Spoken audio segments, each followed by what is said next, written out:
எல்லாருக்கும் வணக்கம்.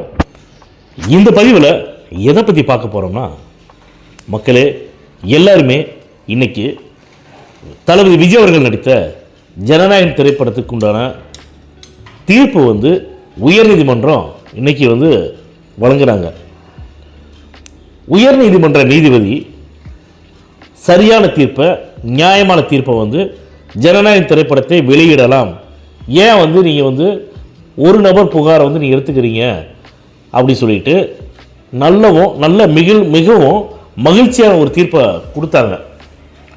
உடனே என்ன பண்ணிட்டாங்கன்னா, சென்சார் போர்டு என்ன பண்ணியிருக்குதுன்னா, இப்போ மேல்முறையீடு பண்ணியிருக்காங்க.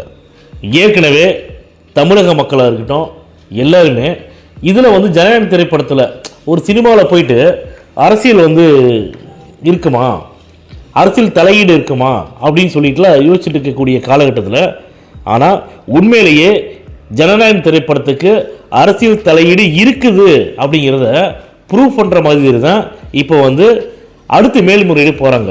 அப்போ இது யாரோட காரணம், இதுக்கெல்லாம் யாரு காரணம், இதுக்கு பின்புலம் யார் இருக்கா அப்படின்னு பார்க்கும்போது, மாநில அரசும் அதாவது திமுக அரசும் மத்தியில் இருக்கக்கூடிய பாஜக அரசும் இதற்கு பின்புலமாக ஜனநாயகம் திரைப்படத்தை வெளியிட விடாமல் தடுப்பதற்காக இருக்கிறாங்க அப்படிங்கிறது உண்மையிலேயே சொல்கிறேங்க.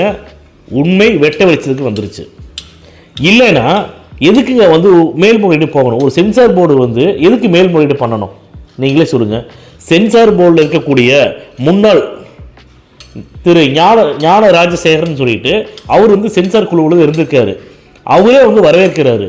உயர்நீதிமன்றம் தீர்ப்பளித்த விஷயத்தை, ஜனநாயக திரைப்படத்தை வெளியிடலாம் அப்படின்னு சொல்லி தீர்ப்பு வழங்குறதை வரவேற்கிறோம், இது நியாயமானது, உண்மையை சொல்லியிருக்காங்க அப்படின்னு சொல்லக்கூடிய ஏற்கனவே முன்னால் இருந்த சென்சார் போர்டில் குழு இருந்தவர் ஞானசேகரன் அப்படின்னு சொல்லிட்டு, ஞான ராஜசேகரன்.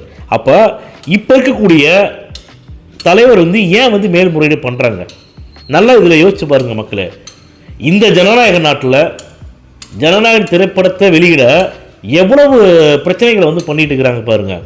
அப்போ மாநிலத்தில் இருக்கக்கூடிய, அதாவது தமிழ்நாட்டில் இருக்கக்கூடிய திமுக அரசு தான் இதுக்கு காரணம் அப்படின்னு பார்த்தா, மத்தியில் இருக்கக்கூடிய பிஜேபியும் உடந்தையாக இருக்குது.